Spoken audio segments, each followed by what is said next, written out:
Today is Saturday, September 16th, 2023, and the location of the interview is located in Walla Walla, Washington. I am interviewing Nancy George Wilson, a veteran of the U.S. Navy, leaving the service as a lieutenant. Dixie Ferguson and Vic Phillips, the videographer, are conducting the interview. So, once again, Nancy, where were you born and when? I was born in Elgin, Texas, in February 15th, 1944. Right. And what war and branch of service did you serve? The U.S. Navy Nurse Corps. And what were you, drafted or enlisted? I enlisted. Of course, yeah. And where were you living at the time? I was living in Oklahoma City when I joined. And why did you join? Because the war was going on, I wanted to be able to use nursing skills to help. And do you recall the first few days of your service? Well, let me clarify. The first few months I was still in college, so the service didn't come until about 6 months later. And I was at Newport, Rhode Island, with learning how to be a naval officer. Okay. All right. And so what did you call it? Your basic training in Newport, Rhode Island? That's what they called it. It was 4 weeks of learning how to salute, doing the no port and aft, just the basic kinds of things like that. They made us march for a little bit, but nothing else. We lived in barracks, in our own rooms and stuff like that. Yeah. And what did your parents think about your decision? Well, I joined and then told them, and they were not opposed to it at all. They had actually, because I was not yet 21, my dad had to sign permission for me to join. Siblings, would you name, if you have siblings, name them? I had one brother, David Ellis-Sanwell. Okay. So now tell me again, after you signed up and you reported to Newport, how long did that take? A little over 6 months. All right. And again, the first week or so, you mentioned living in the barracks and First month. The first month. And what was the food like, the environment? Were you happy to be there? What were your feelings? It actually was a lot of fun because it was kind of as if we were playing. And there was nothing that I could say that I would not have enjoyed. Where the location was when Newport, when we were through for the day.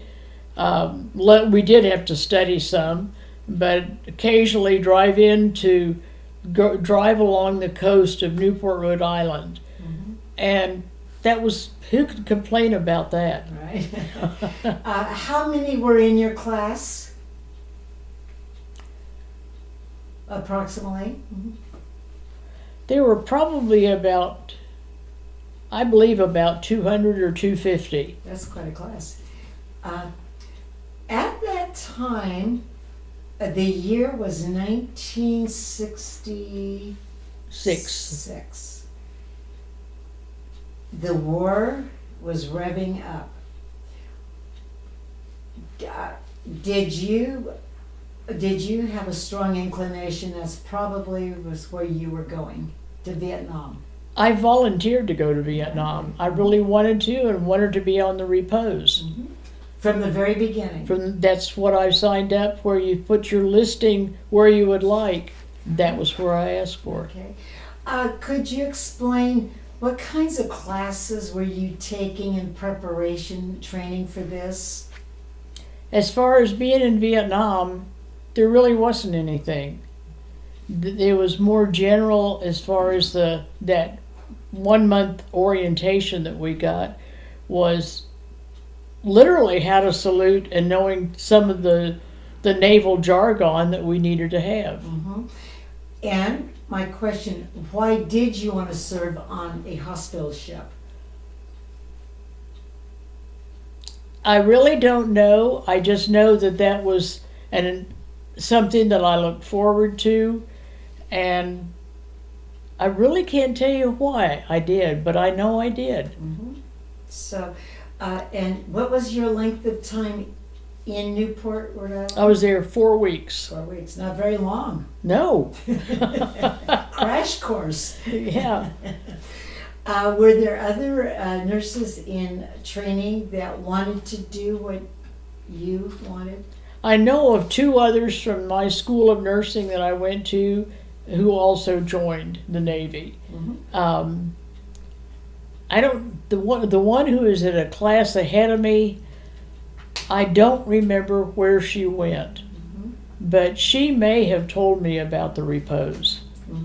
Or the Navy recruiter who I worked with, she was a nurse and talked about some of the adventures and things to anticipate what would happen being in that kind of a setting.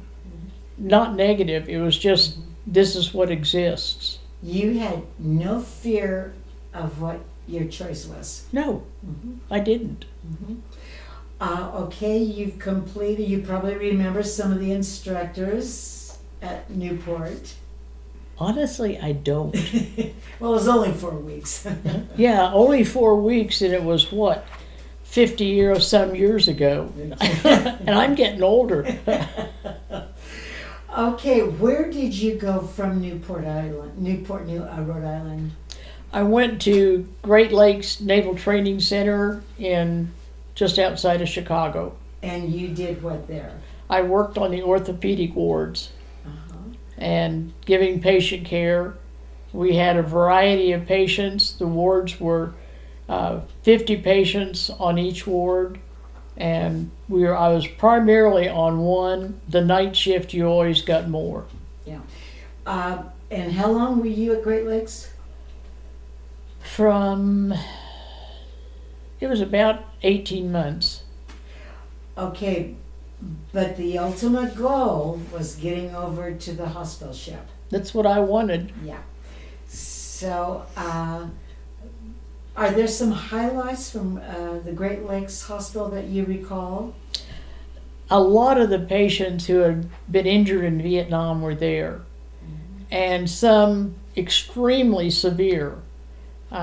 We had one triple amputee that I remember, and he was the nicest guy. There were a lot of other patients who were extremely angry, but they had some definite maiming, you could say. They're just kind of mangled bodies, and I understand where their anger was coming from. And I guess that made me want to, more than ever, be able to go help anybody else who was injured in that capacity. So Nancy, this was most likely your first experience with war injuries. Yes. So it had to be rather startling to you. It was an eye-opener, definitely. But it was something I was learning more about every day. And it's a patient who needed something done, therefore get busy. And that was a rather large hospital, right? Very definitely. It was 12 stories. Ooh. Okay. Did you spend the whole time in the orthopedic section? I would occasionally go up to the I guess it was the 12th floor where they had an ICU. If there was no nurse available who was female, and they had a female patient in there, I know a couple of times I went up to do that, just that kind of thing to fill in to make sure she had the coverage, because they had to have a female on the ward. Were orthopedics your favorite, so-called favorite? For in the Navy, yes. Yeah. Well, the other was pediatrics, but that was on the ship. Right. So I would say this was really preparing you emotionally, physically for what was ahead, being there. Oh, definitely. Sure. So, by the way, where did you live when you were there? Was there an on-base place? I lived, when I first got on base, I lived in the BOQ, but I had a roommate, found a roommate who was a Red Cross volunteer in the hospital, and she needed a roommate because hers had left. And so I was, I worked, we shared an apartment. Nancy, she was a good roommate, right? Yes, she was a good roommate, good Red Cross. Cut the tape. Okay, so at the end of 18 months, then how did you find out your orders? I remember I got them on sometime in January, and I had about 4 weeks to prepare to go. I got the orders and called Mom and Dad and said, well, I'm going to Vietnam. And they were kind of quiet, but they knew that was what I wanted because I had talked about it. Yeah. Did they demonstrate any resistance? Like, are you sure about this? No. Mm-hmm. Good. Because they know if I've made up my mind, I'm going to do it. Okay. So when you got the orders, do you remember your reaction to them? Yes, there was one of the chaplains who I had met at the BOQ. He and I were dating, and that was kind of a stressful thing. I told him about it, and we didn't have any permanent kind of a relationship going, so that it did end the relationship, but that's what it was. But because I wanted to go on. Yeah. Okay, so how did this happen physically? You got on a plane, went to the West Coast, so how did this all come about to get there? I flew from where we were living in the town of Coleman, Texas, which is in the middle of nowhere.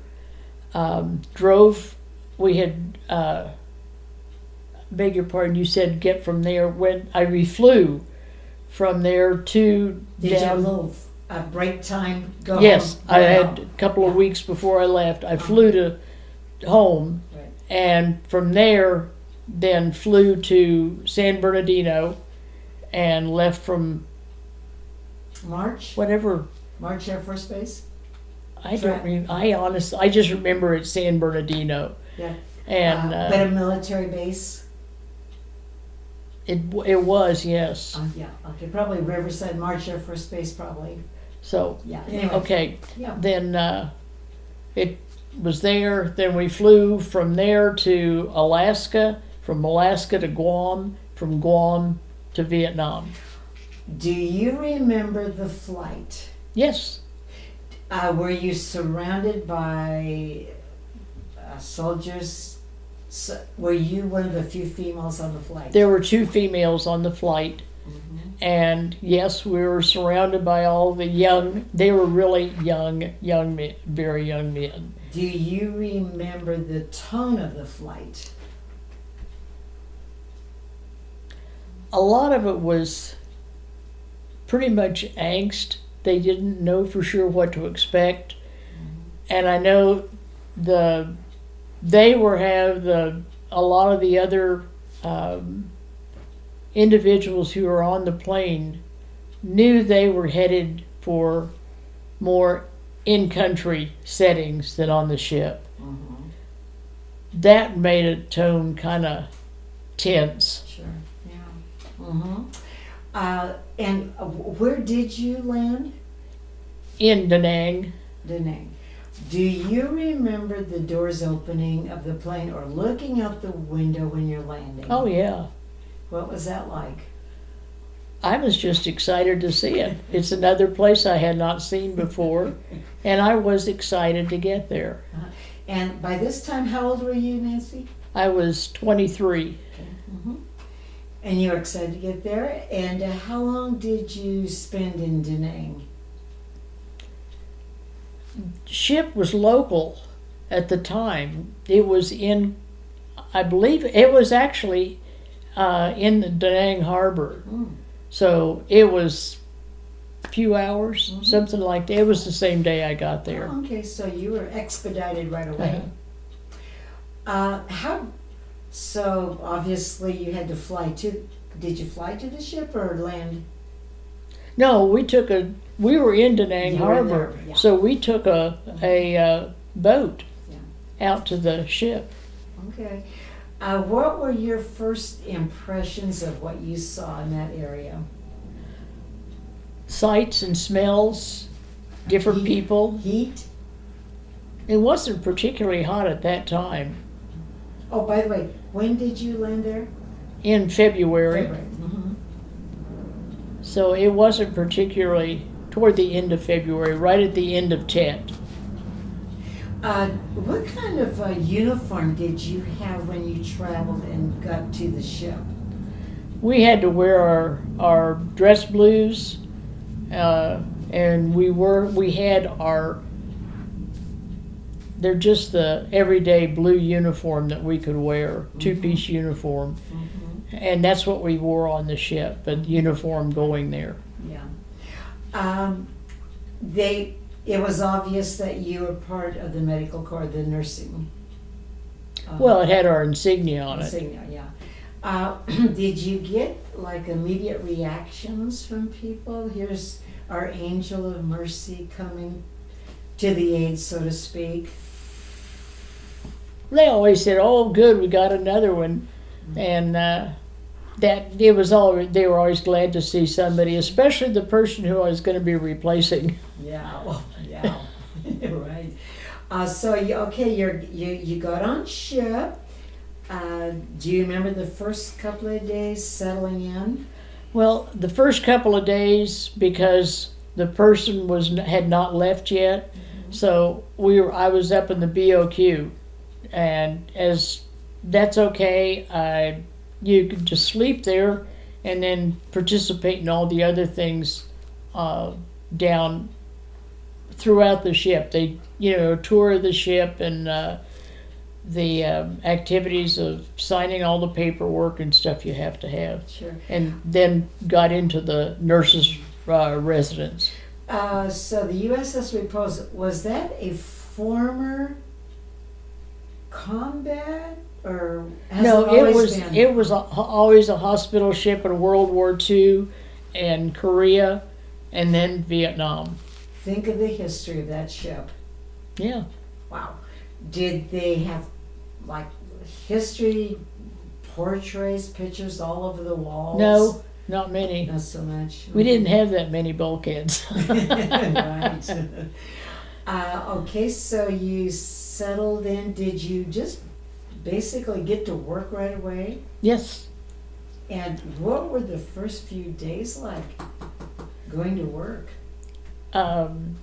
Finding out the ward that I was going to be stationed where I'd be covering, and learning the ropes of those, and just like you have in any hospital here in America, that if you know where it is, you have to learn the atmosphere of the ward. You have to learn what is the goals of that ward for the patients that are there. But in this case, they're all injured, wounded soldiers. The ones who I worked with, we had a lot who had malaria. They get pneumonia, get other kinds of just sick things that happen, like appendicitis. They go in a different area. They're not wounded. Right, okay. Probably ankle injuries, any kind of, Yeah, things that were Anything and everything. not related to a specific war injury. Was there a specific area that you wanted to be on the ship, like with the wounded, orthopedics? No, I have done a lot of experience with the orthopedics at Great Lakes, and I really was glad I was going to go there again because I like orthopedics. Right. Okay. How big was a ward? It depended. Like I said, the ones in Great Lakes were 50 patients on a ward. On the ortho ward, the dirty ortho ward, I'm sorry, the what ward? dirty orthopedic ward, Dirty? dirty, What does that mean? an open wound. Oh, okay. If you just had a fracture that wasn't open, that's clean orthopedics. Never heard that. Uh-huh. Well, there were, let me just count the beds.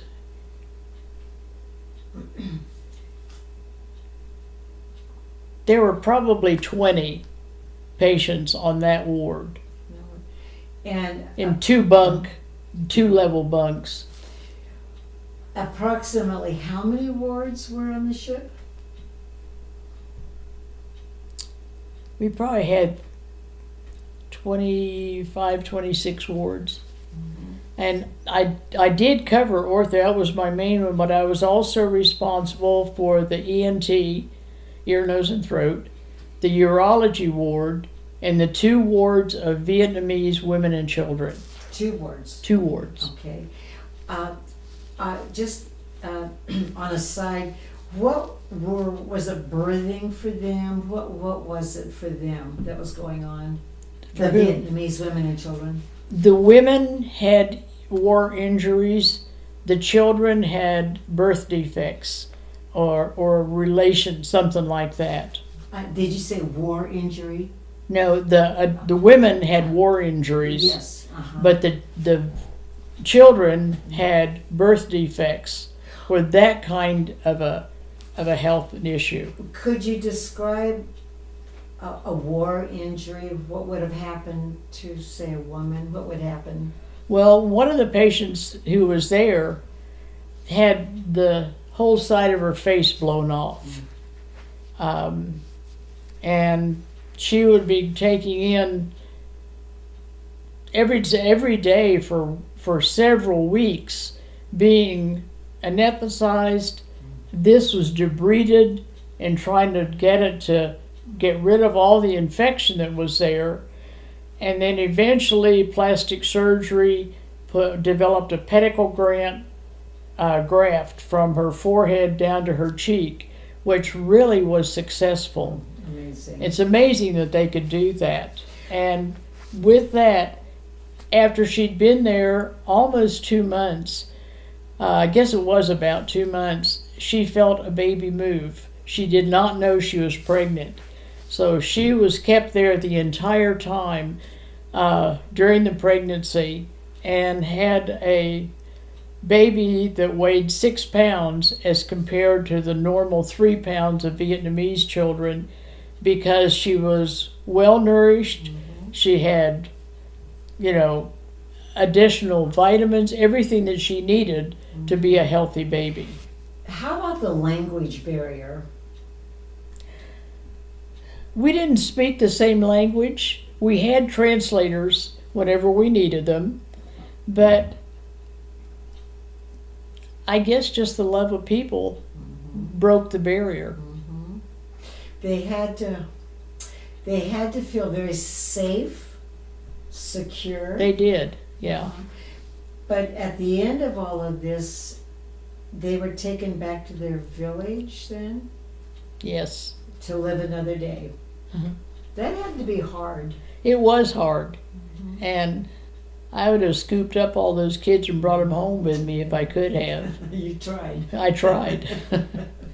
Yeah. Speaking of the children, were they quiet? Were they afraid? No, those were, I like to say, the innocence of childhood balanced the horrendous situation of war. Mhm. But they were gonna go back to the Yeah. villages. Yeah, yeah, They were, yeah, but yeah, they knew that they could trust us with what we were doing, sure. and they were just delightful. Yeah, I bet they were. Just to get into a few details, how do you transport these patients back to their village or villages?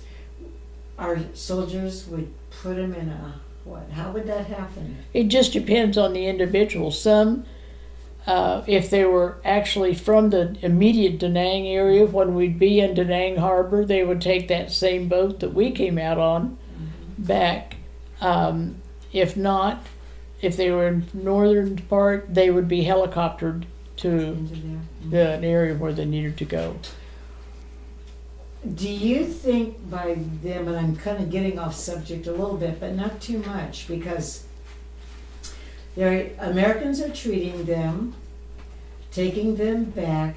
Would that be a stigma if there were the enemy in the area, do you think, because they were, quote, contaminated by Americans? More the people, like the translators, were in more problem areas than the individuals, especially the kids, Sure. because it's just the way they're kids. They don't know. Sure, sure. Okay, so did I hear you say you liked working in the ward with the? I loved it. Yeah, yeah. And in the whole year that you were there, how much, like months, how much time did you get to spend in that ward? I spent a lot of time there. My off time, that's where I would go. But so would the other people who were working with them, or even people in ship's company. They would come up so they could play with the kids. Really? Yeah, it was a real positive force. Yeah. About how many children at a time would you say? Well, there were 40 beds between the women and children, and by far the majority were the kids. Was it common that the parent would be with the child? No, there were some, like the one that was born there. She was there. There were a couple others who had their kids there, but sometimes they would bring their kids, or more than likely it was the United States that was bringing them in so they could be helped. A lot of them were orphans. Oh, they were? Yeah, there are a lot of orphan babies. So, Nancy, there were orphanages that they returned them to? There were some orphanages, yes. Okay, was that part of a civic action plan, do you think, project that they were choosing to bring them aboard the ship? I don't think so. I think it was more somebody in the area noticed the problem. Especially if there was an orphanage around, they would come out and let the military individuals know what was there and what they needed help on. And just to move forward for 1 minute, I can imagine you wonder to this day whatever happened to those children. Oh, I definitely do. Yeah. What do you think happened to them? One little girl, the one I tried to bring home, I'm sure she did not live because she had a severe birth defect. Her knees bent the wrong direction, and when she walked, it was the back of her calf was what she was walking on. Her feet were in the air. I doubt that she survived after she went there. Yeah. And the mom probably knew that her likelihood of survival would be pretty slim. Speaking of the orphanages, were they there because of the war, or for all kinds of reasons they were there? All kinds of reasons. There were some that were long-standing, and there were some that were established because of the war. Yeah. probably a long-term Catholic orphanages. There was a Catholic organization, Mhm. and there's another one, right? I have not been able to think of the name of it, but I told my folks about that, and they sent contributions to that to help the orphanage. Right, So it was, and I can't remember what it was, Mhm. but it was a good orphanage. Fabulous. Okay, well, that's a very good insight with the Vietnamese. So back over to the orthopedics, that's where you spent most of the rest of your time. Can you describe if there was a daily routine? If there was, what was it like? Well, yeah, there's a daily routine on all the wards. It's very similar. You have morning rounds. The corpsman, who was in charge of that ward, would round with all the docs, and all the orders would be, transcribed. And we had, in any kind of a hospital setting, if you have routine medications, they are provided for the patients. They have dressing changes, anything like that. They pass the food out at regular levels that come up when it's available. Oh, what do you mean when it's available? When they bring it up from the Oh, I mess see. hall. Speaking of which, No, they always ate, let me tell you. Never Let me enough. clarify that. Speaking of which, were you ever short of supplies?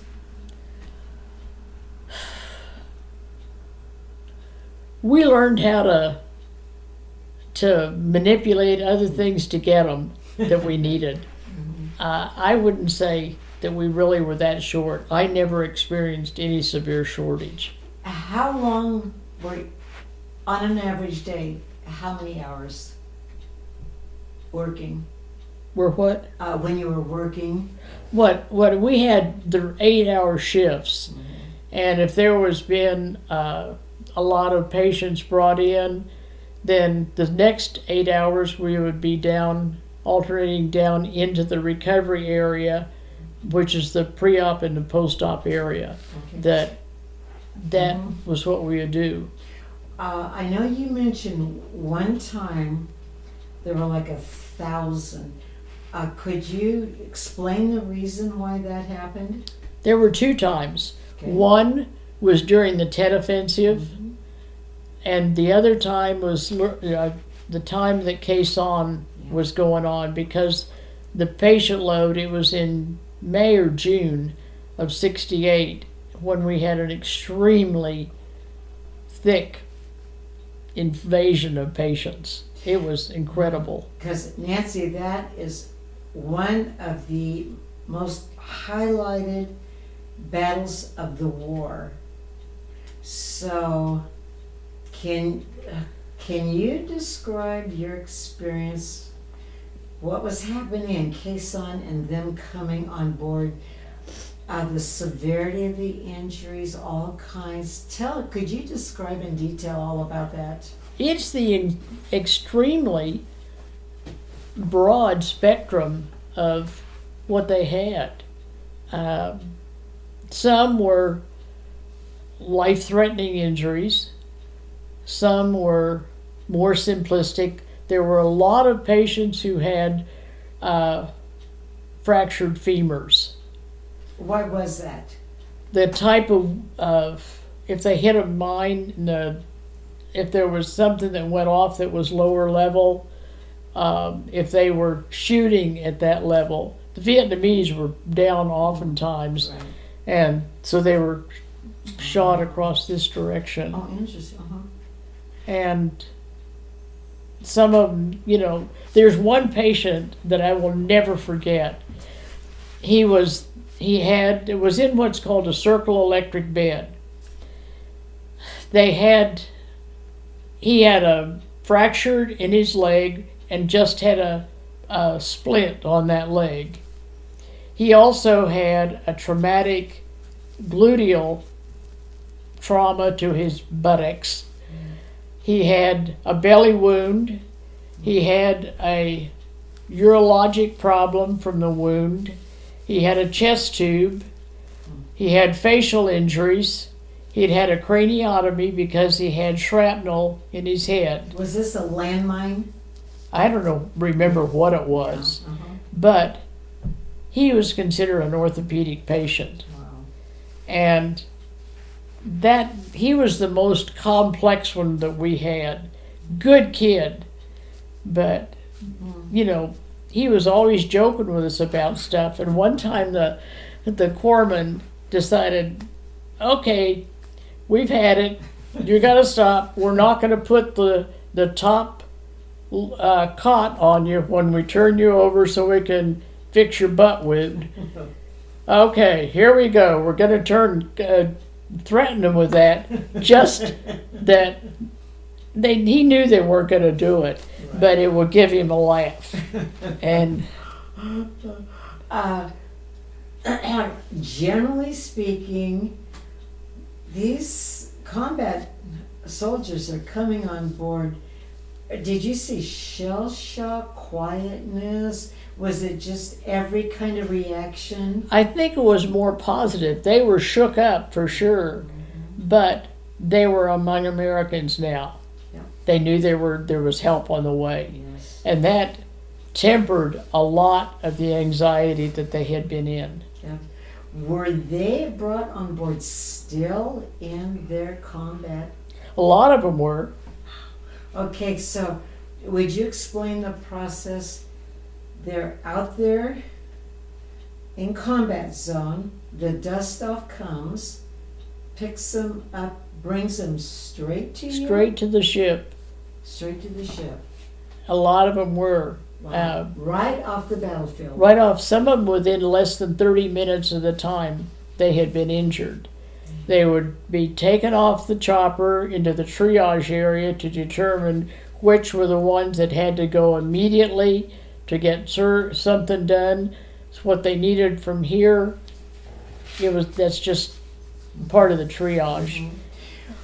And you had to know when something really serious was going on out in the field by the increase of activity.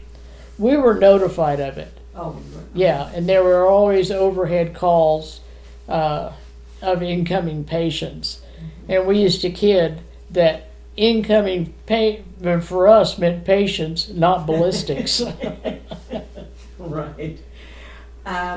Did you, when those occasions occurred, did you work a lot of overtime just because of the demand? Yeah, the higher the demand, the more we worked. Of course. Amputations? There were amputations. Like I said, they were just really complex kinds of things. Sure. The patients who had primarily the fractured femurs, they were in 1.5 SPIKAs, which is a cast that goes from right above the waist down through to hold the fractured leg, and then the opposite leg is held at a little bit separation, and it's held in place by a rod or just whatever they happen to have to put there. They can put as part of the cast for stability for the wound, and they can travel well with that. Coming from Great Lakes, were you fully prepared? I mean, you just hit the road running, or were you still on the learning curve? No, you're always on the learning curve when you're in medicine. Right. If you don't, you're not functioning. Right. So you have to be able to, okay, this is what this is, now what do you do with that? One of the things, I'm short, and I know I am, and I said the bunks were 2-level. We had 2-level bunks. I walked in one day, and here was a guy in a 1.5 SPIKA in the top bunk. And how they ever got him up there, I don't know. But he needed an IV. And in order to do the IV, I had to step on the lower bunk, wrap my hand around the chain that was holding the upper bunk, and start the IV. And hope that the guy on the bottom bunk wasn't looking up my dress. The term SPIKA, what are you saying? SPIKA? It's SPIKA, What SPIKA. is that? It's the type of cast that he was on. Okay. That form. It's not an arm cast. It's not a knee cast. It's a SPIKA that you. It's what I said. You have to keep learning when you're in medicine. Yeah.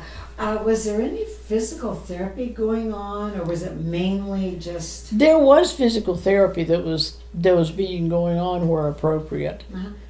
And was there blindness? What? Blindness. Blind. Blind, Instant loss of blind- sight. Blinds. Yes, there were patients who lost their eyes. Do you remember what that was like with them? I remember one of them, and this was in Great Lakes, and it was the guy who was a triple amputee and also lost his vision. Yeah.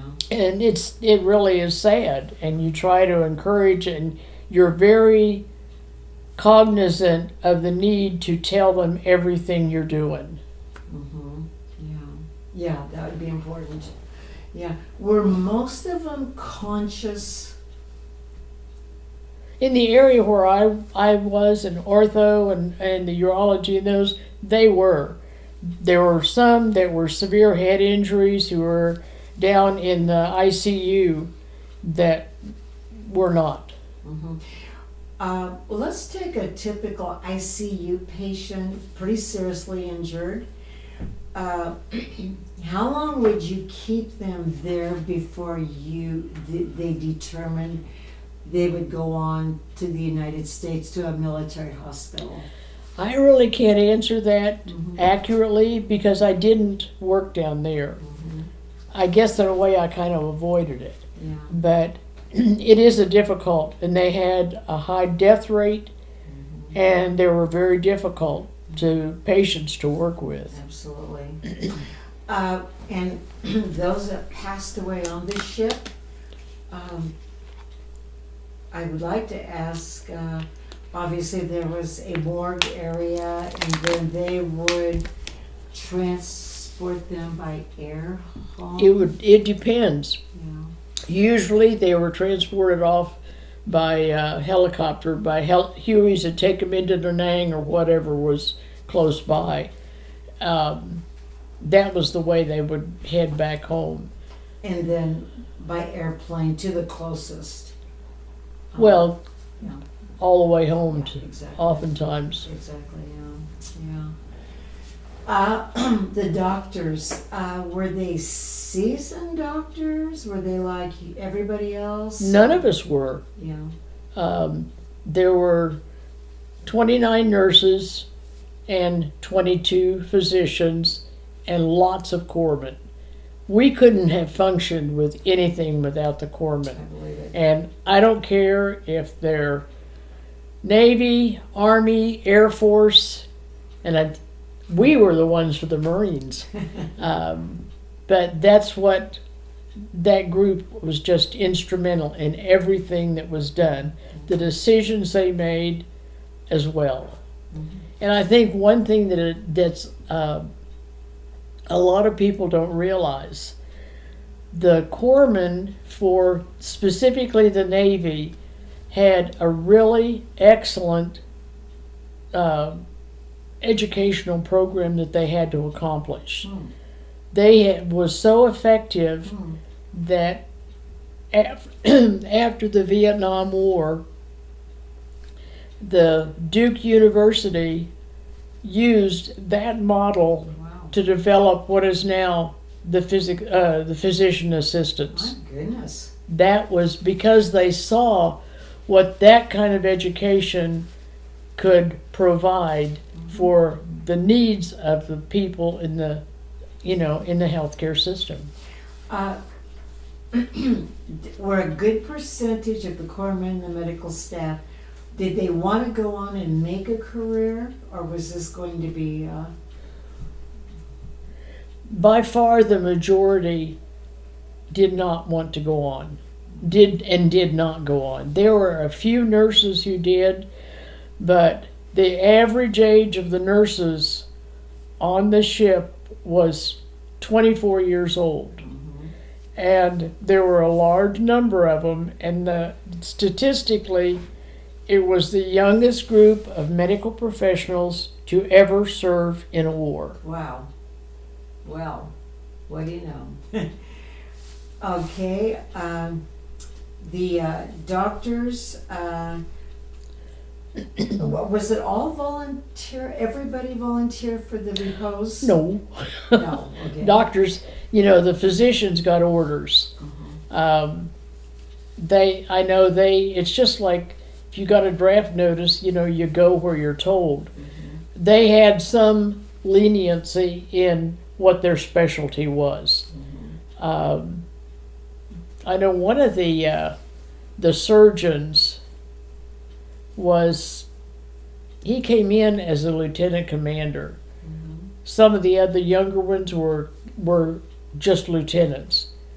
And he was from Georgia and been taken out of his practice, was sent there, and then was going to be returning to his.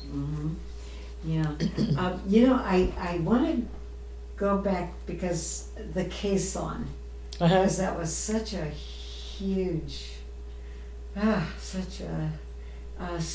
guess one of the major battles of the whole Vietnam War. Am I correct on that? That and Tet, both of those two. Tet, yes. The damage done were probably the worst ones. Yes. But a lot of that I have just left untouched. Because it didn't need to be discussed. We just did what we needed to do, what was needed, so we also could survive what we were dealing with. I see. Interesting. But it was all Marines from Khe Sanh. It was all Marines. Well, we were always getting Army as well. It wasn't. There's primarily the Marines. Did the ship move around much at all? Yeah, we were constantly in motion. Were you? Unless we were in the Da Nang Harbor. Oh, you were? Yeah.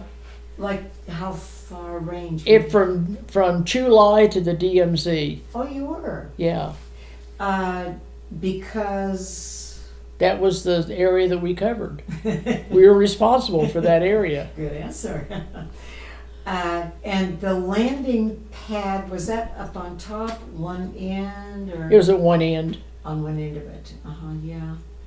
And I think you shared before that you would actually ride in the helicopter, go in shore. country, some of the fire bases, and treating there. Not necessarily treating. Sometimes we did, sometimes we didn't. Did how many days off how much time did you have off a week? 1 or 2 days, one usually. What did you do in your time off? Sometimes slept. I played with the kids whenever I was off. Right. We had church services, writing letters, doing what people normally do on days off. Yeah. Did you have R&R? Yes, I did. And how many? 1. Where did you go? To Hong Kong. Of course. And it was fantastic because while I was there, and there was one of the other nurses who was with me, who we went together to Hong Kong, and she shared this experience with the family of a very good friend of mine from college. She had spent her first year on Thanksgiving in America with my family. Oh. And it was almost to Thanksgiving that I was with her family in Hong Kong. Oh, right. And they showed me Hong Kong like nobody else you couldn't see as a And what were your tourist. impressions of Hong Kong? It was a beautiful city, absolutely gorgeous. And one thing that made an impression, that as people went to work in the morning, if they were in Hong Kong and they were going to Kowloon or coming back from Kowloon and wherever their work was, they were always in white shirt, tie, and a suit. All the men. Hmm. Nobody pushed against anybody. They just very quietly walked on, did that. They would then go change their clothes for whatever their task was. And that never left me because it was so unusual, the respect that they showed for each other. Interesting. And shopping, Nancy? Oh, yes, I shopped. You bet. By the way, that was 1 week then for the whole time in Vietnam? 1 week, yeah. Uh-huh. Did you feel like that was enough for you? Yeah, I made it enough. Yeah. I took advantage of what I had, and that's... By the way, did you have other Allied troops, like Australia, Korean, on the ship that you treated? Yes, one Australian, and we had a Korean group that was in a personnel carrier that had just been prepped and had left to go to whatever their assignment they had for the day, and it ran over a landmine and exploded. All 9 of the servicemen were burned. The least burned was 80%. And when they came in, first you really have to work on the fluid balance, because you lose so much fluid with the burns. And they were swollen. Then finding a place that you could start an IV was always hard. But that was the primary thing. Then they started doing dressing changes, and these were done twice a day. And there was one officer in the group, and before the dressing changes started, he would bark orders at all of them that they were to cooperate and no screaming. They never once complained. And those guys had to be made of steel is the only thing I can think of. But the material that was used was called silver nitrate. And if you know anything about silver nitrate, everything it touches turns black. So my white uniform turned black. Oh, goodness. Excuse me. Yeah, wow. So, were you getting a little battle fatigue toward the end, kind of a burnout, or were you just running pretty much the whole time? Pretty much running all of the time, but I was looking forward to going home. Yeah. And speaking of that, were you getting regular mail from family? Yeah, my mom and dad always wrote. And one time when mail was important to everybody. And it was helicoptered out. And one time the helicopter was coming in, and all of a sudden it went down in the water right next to us. And everybody was yelling, "Get the mail, let the pilot go." You had to laugh, whatever you could find to laugh at. But both were That's okay. That's cold, Nancy. That's cold. Both of them the mail was saved, as well as the pilot, and the helicopter sank. Oh, good news. Very good. But yeah, it was important. Yeah. And I do have to ask this question. You're on close quarters with medical people and the patients. Any romances developed during that year? I think some people did. You know, there was obviously, Discreet. well, there was the kibosh on between officer enlisted, which it always does. Well, the head of the OR, Fran Shea, and the administrator, they got married.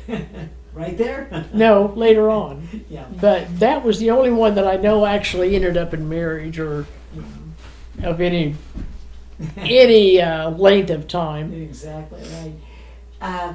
Let's see.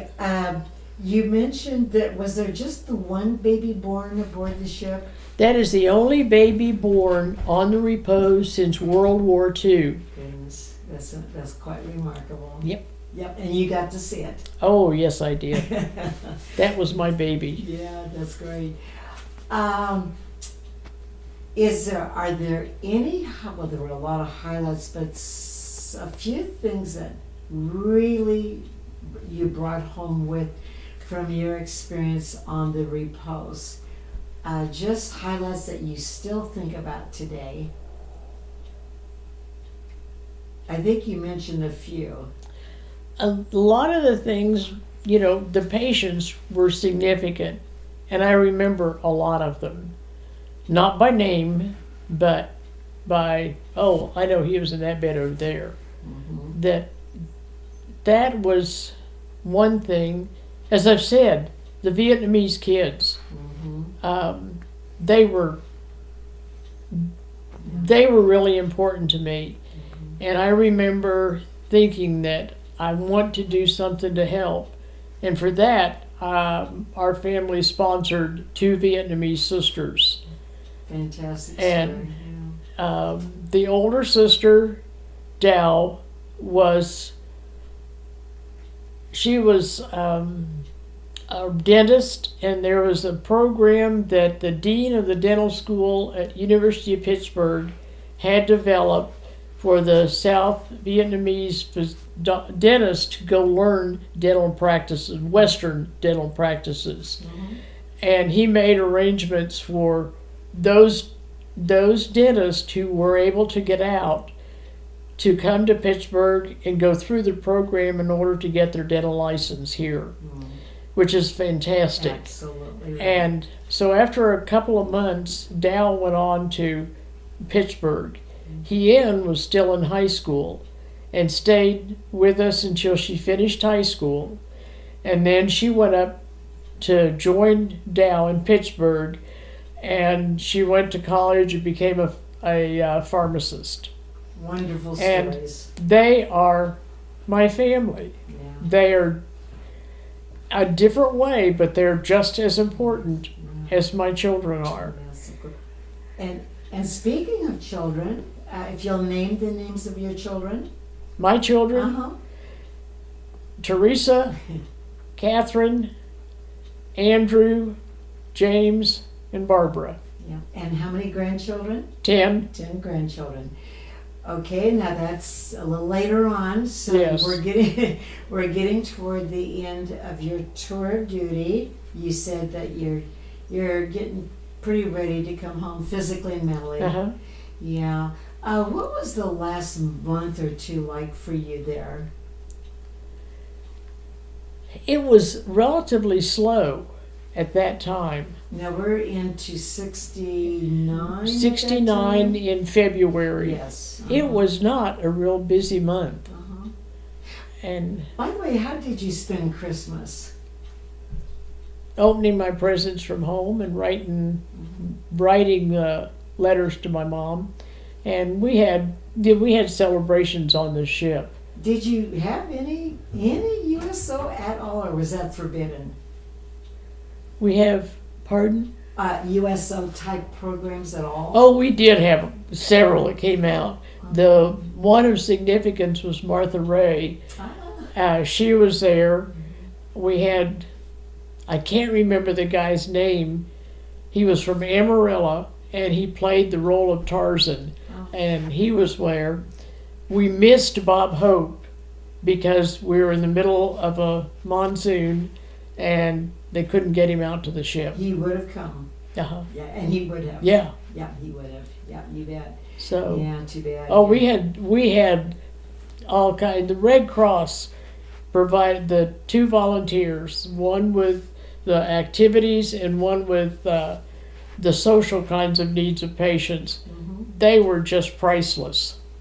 Would you say that a little louder? The Red Cross girls were just priceless.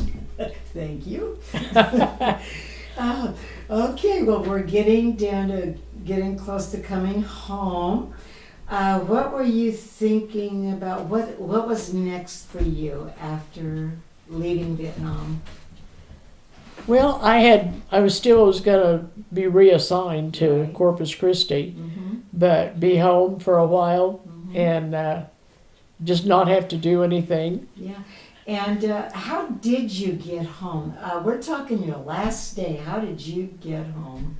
We flew from helicopter into Da Nang, and we had to get off a day early because it was Tet, for 69 Tet, and they had talked about anticipating some absolute activity Oh, yeah. that was not desired. And as a result, we had to stay one day in the BOQ. One other nurse was going at the same time. Mm-hmm. And during the middle of the night, there was a huge explosion in Da Nang Harbor where a VC had planted a satchel charge on the side of an LFT that had just been loaded with all the bombs to be taken to Yankee Station. Mm. And it was absolutely horrendous. I can't imagine it. I never did hear if anyone was killed in this, but I can't imagine them not For being. sure, yeah. Everything was closed down in Da Nang, and our flight was how are we going to get out of here? The only thing moving were ambulance, and I happened to know one of the ambulance drivers, and he took us to the airport, Wow. and that's how we got out. Okay. Plane full of Plane folks? full of people, and as we were starting to move down the runway, and just as we took off, the stewardess said, "Let's go home." So you can imagine You the bet. noise that was there. You betcha. And you landed where in the United States? Back in San Bernardino, Right there. same place. Do you remember getting off the plane on our soil? Yes, I do. It was great. Mm-hmm. And just happened that I had a cousin who lived in the very close there, and she came by to pick me up, and I spent a couple days with her, and she took me to Disneyland, All right. which was kind of cool because it hadn't been open that long. Yeah. So went to that, and she said, "Hey, do you want to drive my car?" And I said, "No, I haven't been even in a car for a year." Now, Nancy, that is surreal. It is. Yeah. And that's L.A. I mean, how on earth Yeah. can you that? For real. So Did it seem surreal to you? Like one day I'm on a ship, a hospital ship, and now I'm back home and the people in the freeways. Did that seem surreal? it was. It was frightening. That's like why. there's a war, now I'm home Yeah. in one day or so. Yeah. Very surreal. Well, then you had about a month off before your Yes. next assignment to Corpus Christi. Yes. Yeah, and what was it like to be home? It was great. It really was. Yeah, I bet your family was happy. Yes. Yep.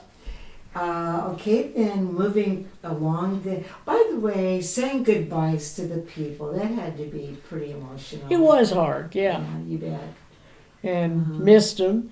One of the ones who I liked the most on the ship was named Barbara Frankl, and she was of Jewish religious persuasion. She was from New York City, had no idea what to think about going to Corpus, so I indoctrinated her to Texas before she went. Then she indoctrinated me to Corpus when I got there. And I gave her a hard time because I told her, one thing you've got to eat when you get to Texas, you need to eat mountain oysters. They're just a rarity. They're excellent. And she said, "Well, what are they?" I said, "Mountain oysters." And I said, "Well, you'll find out." Well, she started talking to some corpsmen and found out it's testicles of cattle. And she thought, I can't believe you said that.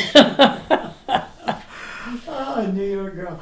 Did you stay in touch with her very long? Yes, we did. Oh. She has since died, Yeah. and but yes, we did. Yeah. So you're home. You're in Corpus Christi. Are you pretty much doing similar type, kind of similar? No, Yeah. it wasn't, because all the patients that would come in, whether it's the emergency room or on any of the wards, were primarily dependents. Mm.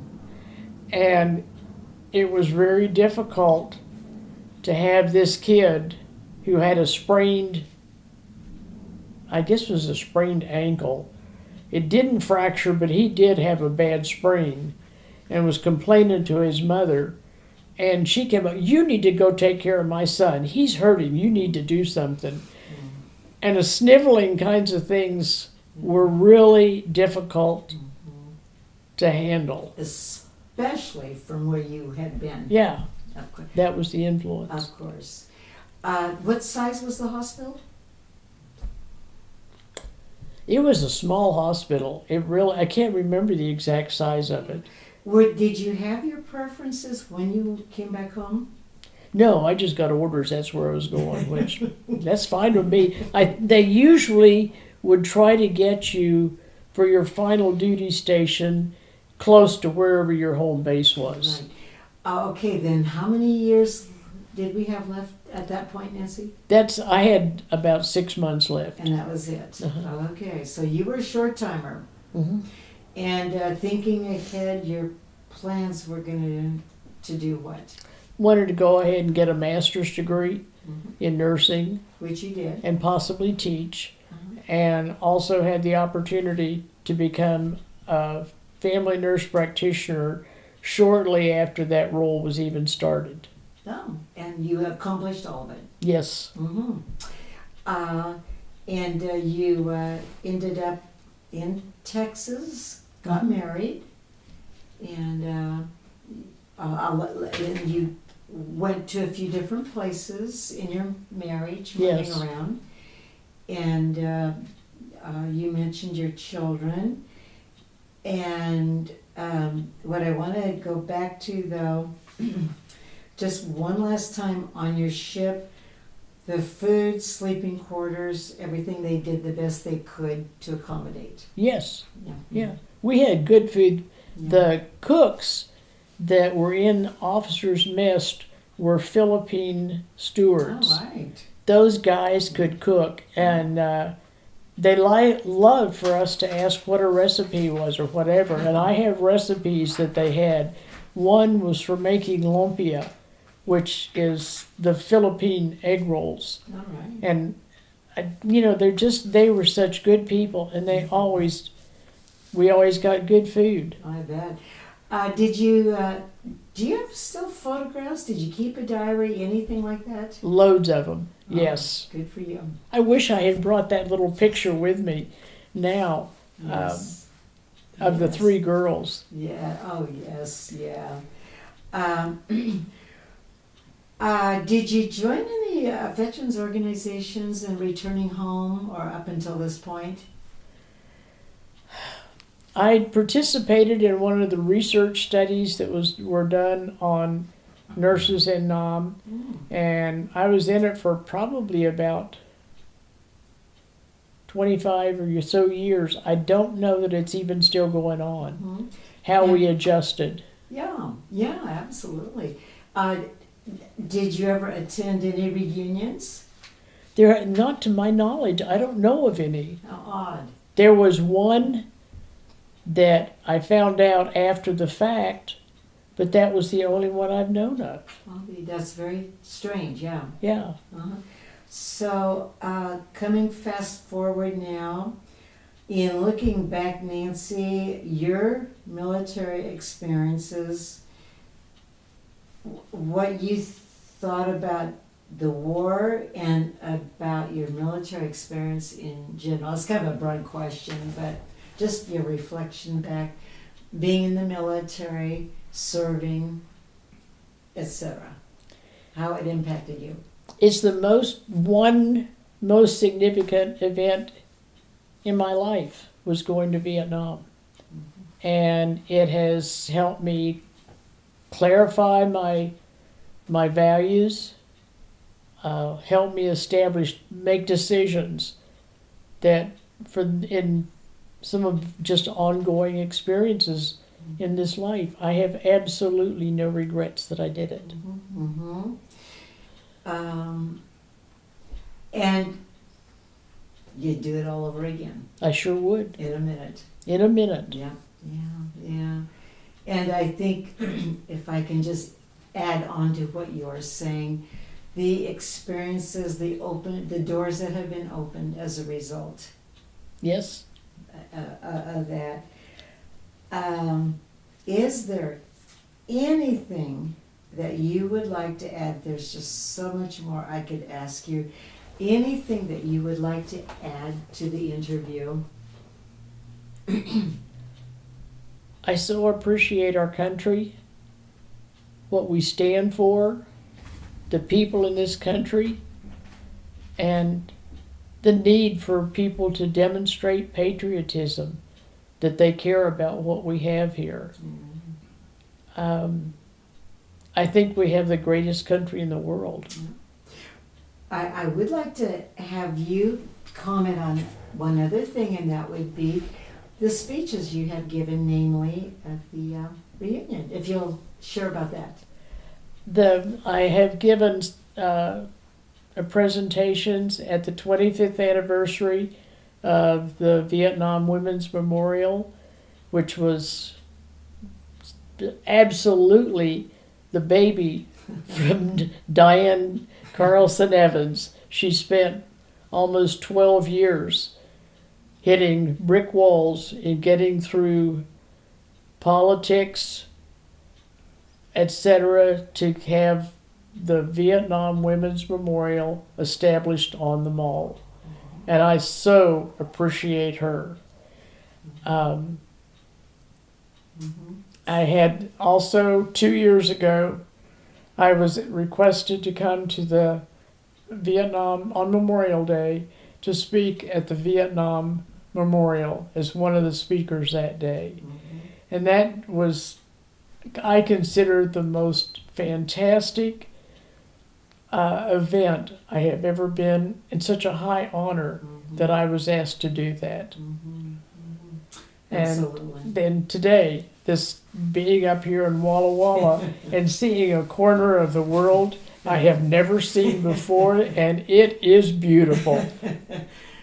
We are ecstatic that you are here.